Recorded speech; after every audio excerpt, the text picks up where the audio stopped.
एक दिन जंगल में बहुत तेज आंधी आई। पेड़ गिरने लगे, घोंसले टूट गए और जानवर इधर उधर भागने लगे।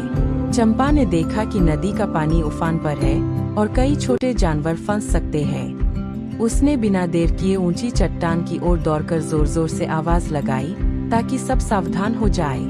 हिरन, खरगोश, सियार और यहाँ तक कि कुछ पक्षी भी सुरक्षित जगह की ओर जाने लगे। उसी दौरान एक नन्हा बंदर पेड़ से गिर गया और रोने लगा।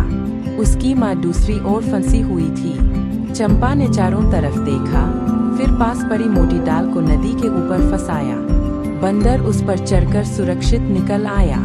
आंधी के बाद जंगल में शांति छा गई। कई पेड़ टूट चुके थे, लेकिन जानवर सुरक्षित थे। पहली बार सबने मिलकर एक जगह इकट्ठा होकर चंपा की ओर देखा। किसी ने कुछ कहा नहीं, पर उनकी आंखों में धन्यवाद था। चंपा ने सिर झुका लिया। उसे गर्व नहीं, सुकून महसूस हो रहा था। उस दिन के बाद जंगल पहले जैसा नहीं रहा। जानवर एक दूसरे की मदद करने लगे। खतरा आता तो सब मिलकर उसका सामना करते। चंपा अब सिर्फ लोमड़ी नहीं रही थी, वह जंगल की समझदार साथी बन चुकी थी। शाम को वह पहाड़ी पर बैठी सूरज को डूबते देख रही थी। ठंडी हवा चल रही थी और जंगल सुरक्षित लग रहा था। चंपा मुस्कुराई और मन ही मन सोचा, सच्ची ताकत साथ चलने में है, अकेले शिकार करने में नहीं। सीख, जब सब मिलकर सोचते हैं, तब जंगल ही नहीं, हर दुनिया बेहतर बनती है। जंगल में कुछ हफ्तों बाद जंगल में एक नई समस्या आई। पास के पहाड़ से एक बड़ा आग का फैलाव शुरू हो गया। धुआं हवा में भरने लगा और जानवर घबरा गए। कई छोटे जानवर समझ नहीं पा रहे थे कि किस दिशा में जाए। चंपा ने तुरंत हालात को समझा। उसे याद था कि जंगल के उत्तर की ओर एक खुला मैदान और छोटी झील है, जहां आग नहीं पहुंच सकती। चंपा ने तेजी से इधर उधर दौड़कर जानवरों को सही रास्ता दिखाया।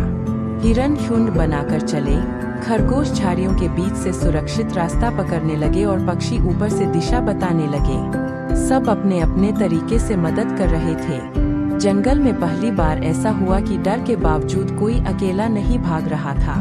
रास्ते में एक बूढ़ा कछुआ पीछे रह गया। उसकी चाल बहुत धीमी थी। चंपा ने रुककर उसकी ढाल को हल्के से धक्का दिया और सियार व बंदर ने मिलकर उसे आगे बढ़ाया। थोड़ी देर में सब झील के पास सुरक्षित पहुंच गए। पीछे से धुएं का गुबार उठ रहा था, लेकिन कोई जानवर घायल नहीं हुआ। जब आग बुझ गई और जंगल फिर से शांत हुआ, तब जानवर वापस लौटे। जले हुए पेड़ों के बीच भी नई हरियाली उगने लगी। चंपा ने यह देखकर समझा कि जैसे जंगल खुद को फिर से बना लेता है, वैसे ही रिश्ते भी भरोसे से बनते हैं। अब चंपा शिकार के लिए जाती थी, लेकिन संतुलन के साथ। वह जानती थी कि जंगल तभी जिंदा रहेगा जब हर जीव को जीने का मौका मिलेगा। रात को तारों के नीचे लेटकर उसने सोचा, चालाकी रास्ता दिखा सकती है, लेकिन दया मंजिल तक पहुंचाती है। समय बीतने लगा और जंगल धीरे धीरे फिर से हरा भरा हो गया। नई घास उगी, पेड़ों पर पत्ते लौट आए और पक्षियों की चहचहाहट फिर गूंजने लगी। चंपा अब पहले से ज्यादा सतर्क और शांत हो गई थी। वह जानती थी कि जंगल का संतुलन बनाए रखना कितना जरूरी है। एक दिन जंगल में एक नई लोमड़ी आई। वह बाहर के इलाके से भटककर यहाँ पहुँची थी। उसका स्वभाव चंपा से अलग था, ज्यादा उतावली और घमंडी। वह छोटे जानवरों को डराने लगी। इससे जंगल में फिर बेचैनी फैलने लगी। जानवरों ने चंपा की ओर उम्मीद भरी नजरों से देखा। चंपा ने लड़ाई करने के बजाय उस लोमड़ी से बात करने का फैसला किया। वह उसे नदी किनारे ले गई और जंगल की कहानी सुनाई, आंधी, आग और सबके साथ मिलकर बचने की बातें। नई लोमड़ी ने पहले मजाक उड़ाया, लेकिन धीरे धीरे वह समझने लगी। उसे एहसास हुआ कि अकेले ताकत दिखाने से ज्यादा साथ चलने में समझदारी है। कुछ दिनों बाद नई लोमड़ी भी बदलने लगी। वह शिकार में संतुलन रखने लगी और दूसरों को नुकसान पहुंचाना बंद कर दिया। जंगल में फिर शांति लौट आई।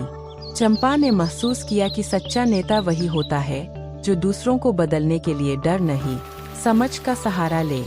अब जंगल में सिर्फ जानवर नहीं रहते थे, बल्कि एक दूसरे का ख्याल रखने वाले साथी रहते थे। शाम को चंपा ने नदी में अपना प्रतिबिंब देखा। उसे लगा जैसे जंगल भी उसके साथ मुस्कुरा रहा हो। सीख, समझ और धैर्य से किया गया बदलाव सबसे गहरा और टिकाऊ होता है।